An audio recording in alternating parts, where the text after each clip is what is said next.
Okay, thank you very much, and welcome to the March meeting of the Cabinet of the London Borough of Hammersmith and Fulham. If you are streaming live, we're streaming live, so if you are taking part in this meeting, please note that by the very mere process of having done so, you are agreeing to be filmed and have any comments you might make recorded. There should not be a fire alarm tonight. So if there is one, it is a genuine emergency, in which case, please leave that way at the back. And you will be directed by council officials. And I think that is all we need to say at this point. Can we look? I've got apologies for lateness from Councillor Sanderson. Are there any other apologies? Okay, in which case, please note that. Are there any declarations of interest? No. All right. Noted. Minutes of a previous meeting. I know any matters arising from a previous meeting. Are the minutes agreed? Thank you very much. We're going to move straight on to the Hammersmith and Fulham Affordable Workspace Strategy on page 15, item number 4, and I will hand over to Councillor. What's that? Right. Okay. Yes. Oh, it was such a long day. I do forget. I do. And so we will do our customary introduction, and we will start with the person on my most left. Over to you, Florian. Thank you, Chair. Hi, good evening. I'm Councillor Schwartz-Verdier, Cabinet Member for Public Realm. Good evening. I'm Councillor Bora Kwan. I'm the Cabinet Member for Adult Social Care and Health. Good evening. I'm Councillor Andrew Jones. I'm Cabinet Member for the Economy. Thank you. Hello, Councillor Frances Ume, Cabinet Member for Housing and Homelessness.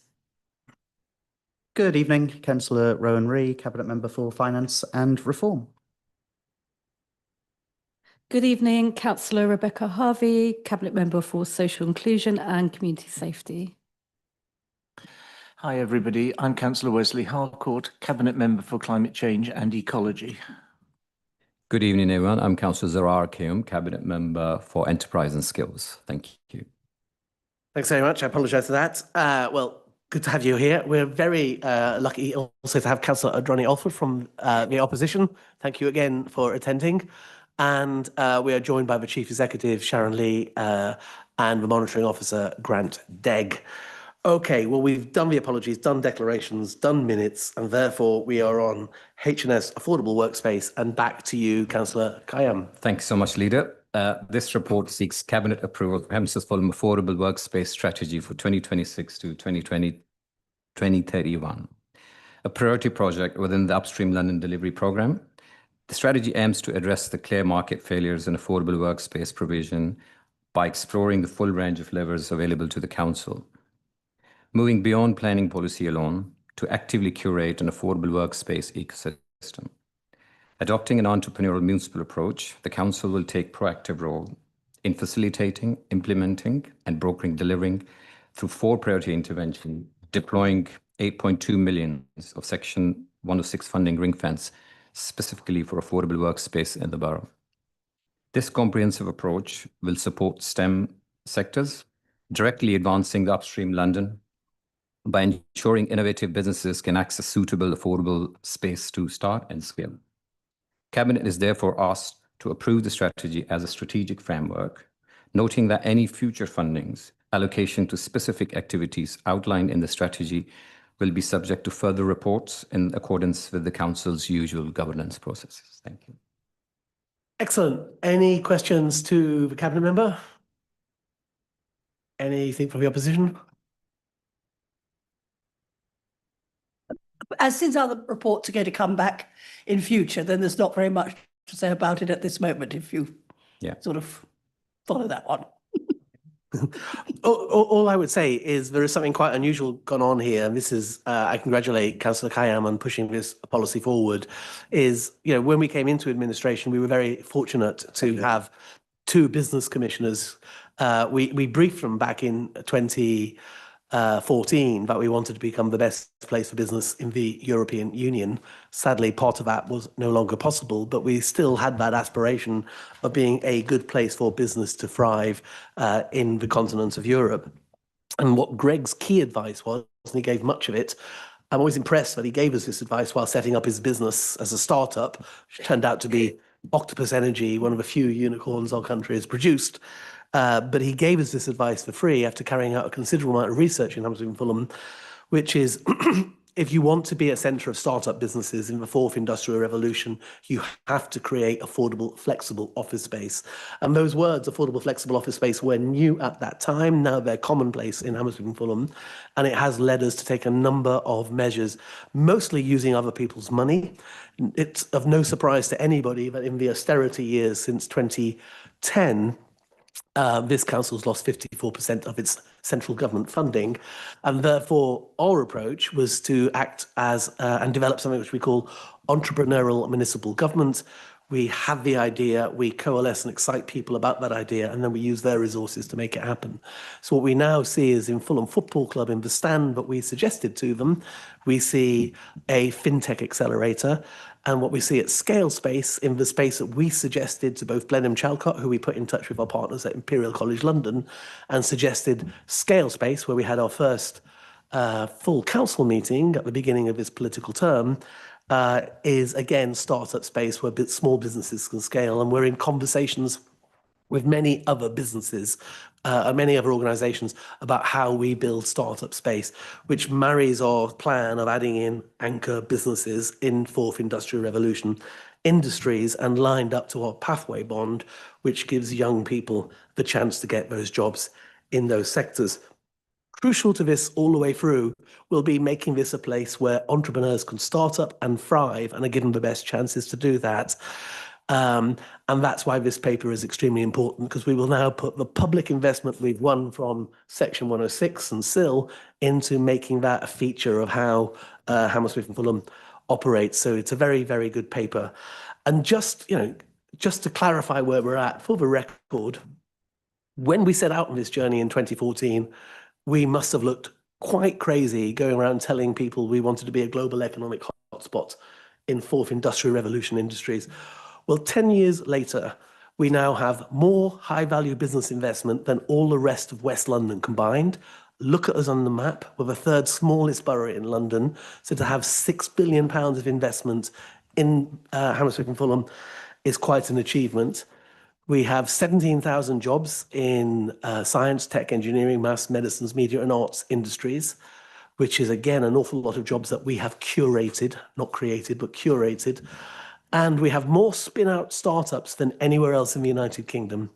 And these numbers are important because what happens after 10 years, what will it look like after 20 years, 30 years, 40 years? And the aim is to make this borough the most powerful part of the UK economy in fourth industrial revolution industries that are completely reshaping how we live and work, which we've already managed to establish ourselves as a serious starter in that factor.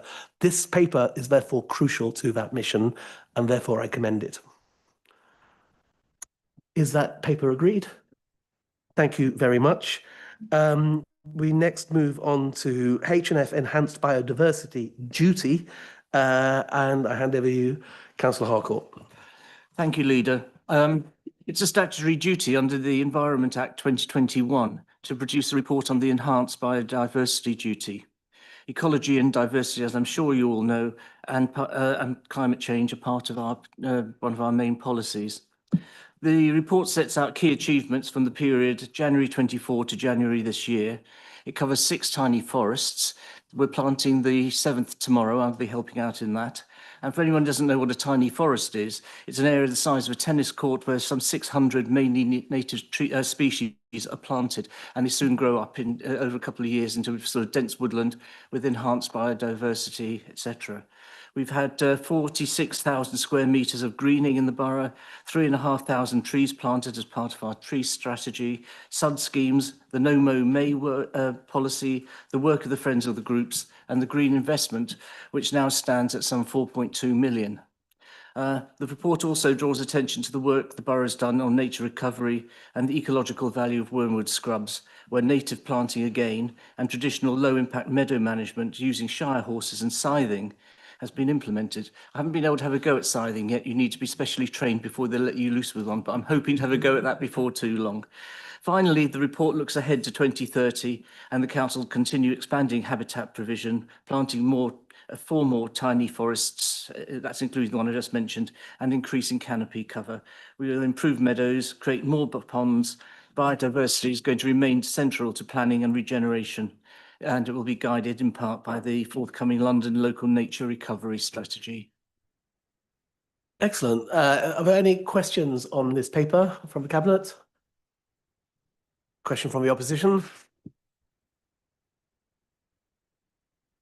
First of all, yes, I mean, I am all in favour of as much trees or as many trees as we can have and things like that. I'm also passionate about ponds. I don't know whether any of you realise, me and my pond, I don't have a garden with a pond.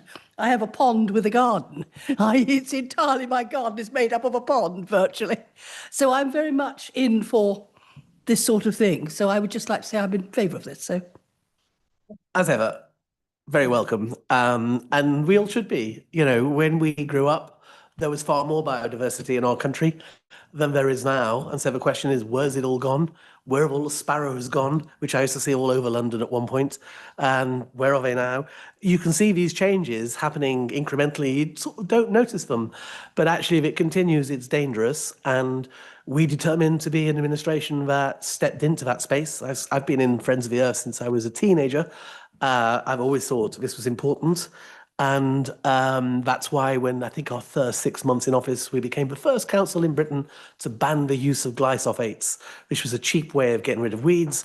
It meant, if you notice for summer later, you'll remember the whole borough was covered in weeds. It wasn't the intended consequence, but we eventually got on top of that. And actually, every measure we've taken has led us to become the second greenest, most environmentally friendly, climate conscious council in the country. I'm slightly sore at that because we were beaten by one other council by 1 point. And what irritates me is, I think that's wrong. I think we're the greenest, but it doesn't take into account the fact that we have more green tech, go back to my earlier comments, more green tech investment than Manchester, Birmingham and Bristol combined. And that's a stunning amount of investment.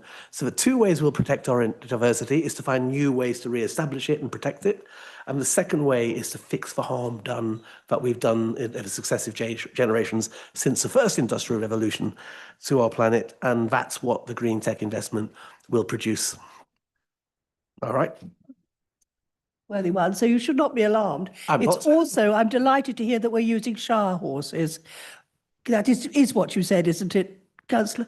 I did indeed. I'm sure Councillor Sanderson, who's the chair of Wormwood Scrubs Charitable Trust, can probably tell you more about shire horses on the Scrubs. I can send you a whole briefing about it if you'd like. I will do. We can, and you can get an idea what we talk about in our social hours. Very pleased about this paper. If there's no more questions, can I ask, is that agreed? Thank you very, very much, Wesley. We move on swiftly then to procurement for community re-enablement and home care. It's a legal tendering and procurement process. I will hand over to Councillor Ree and Councillor Sanderson. Thank you. We do look very similar, so You do. won't Yeah, confuse. so this report seeks to continue something that the H&F Labour Administration has long been proud of, putting independence, dignity and compassion at the heart of adult social care. More than a decade ago, we took the pioneering decision to abolish home care charges, becoming and remaining the only council in the country to provide this essential support free of charge. Our unique policy of free home care has helped thousands of older and disabled residents live independently in their own homes right across the borough.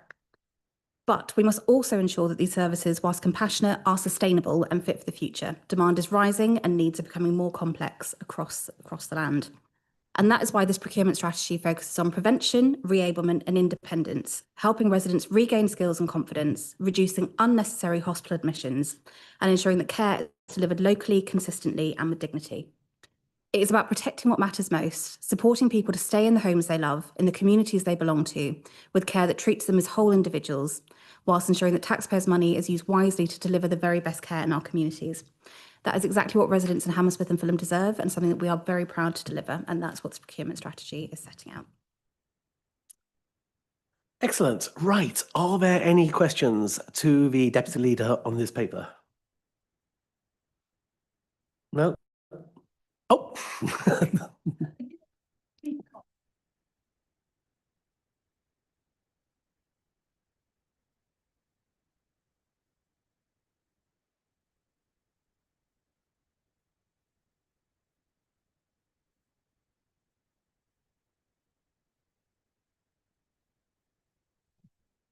Absolutely. We know it's a really tough job and it's a really tough market, but fundamentally, the most important thing to us is making sure that people get really good, high quality care of the type that we would want our friends, family, loved ones to have. So quality is absolutely something that is paramount for us, and making sure, because I mean, these are people going into vulnerable people's homes. We need to make sure that they are the very best that we can acquire.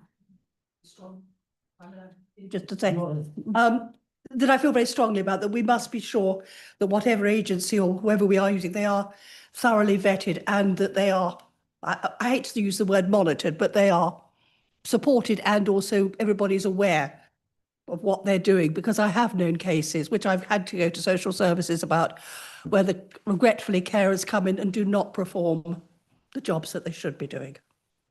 I think what's really interesting in the market now is that there's a real realization that that is an issue. So there are lots of ways that there is very good quality monitoring, making sure that people are there for the length of time they're meant to be, making sure that they're turning up, making sure people are notified of appointments.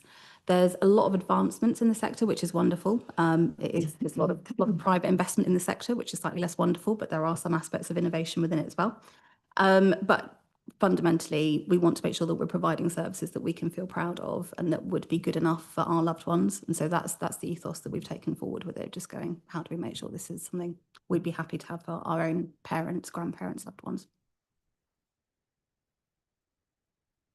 I absolutely give you assurance. This is the same points we raise internally. It's managing any type of field operation is difficult, because if people are in the office, you can supervise and performance monitor directly. When it's out the office and you don't know, it gets looser. And so, someone once described to me the word supervision as 2 words. It's like an extra ability to see into what's actually going on. I think when you look at it like that, then performance monitoring isn't a dirty word at all. It's the crucial way we manage the quality of the service in this. Technology has allowed us to have a better understanding of where people are and how long they're there for. And so we can see the quantity of work that's being done.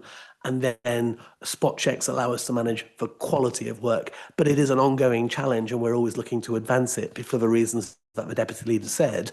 This could be our neighbour, it could be our parents, it could be our friend, it could be anyone we know, and they have a right to that dignity and guarantee of safe and useful care. And it's a priority for us, and I welcome you raising this issue, Councillor. Okay. So that therefore brings us to item. So can I ask, is that item agreed? That brings us to item 7, which is key decisions list to note. So everything noted? Anything raised from those? Nope. In which case, please note, discussion of exempt items, none required. I therefore bring the meeting to an end, and note, as I do that the spring flowers are pushing through the ground. See the daffodils, I'm always happy to see them. The nights are getting lighter, so things are getting better. And I wish you a happy spring if you've tuned in.